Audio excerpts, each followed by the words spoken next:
Hello everyone, pabulabog na naman po ng iyong screen. Ngayon po ay magagawa kami ng bread roll at gusto po ng aking panganay. Merienda niya daw po snack. Ayan po guys, tinanggalan ko po siya ng gilid. Ganyan po para i-flat po. Para hindi po siya mag-crack-crack. Pero ang kinalabasan po dyan, nag-crack-crack pa rin po. Kasi medyo na po. Pangalawang araw na po ata yan. Tasty dito. Tapos ayan po guys, pakatanggal po nun, ipa-flat nyo lang po. Maghanap lang kayo bote, pwede po gamitin basta yung malinis or yung pang bread.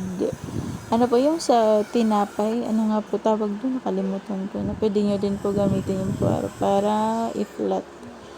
Ayan, nag-slice po ako ng cheese, tsaka hotdog. At yan daw po yung gusto nilang palaman sa bread roll. Ayan po guys. Tapos pagkatapos po i-roll guys, ano po kayo ng egg, magkakaraking. Tapos ayan, shake yan. Tapos pagkatapos ilalagay nyo po sa breadcrumbs. Tapos i-coat nyo lang po lahat yun. Yan, tapos ilalagay nyo na sa mantika. Syempre yung mainit na po na mantika guys. Pwede din po yan deep fry para mas mabilis siya maluto.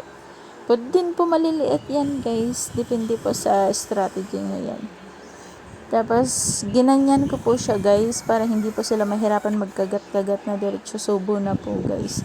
Depende na lang po sa gusto nyo pag naluto nyo na yun guys. Depende, kanya-kanya naman po tayo strategy. Thank you guys for watching. Sana nag-enjoy po kayo. Love you.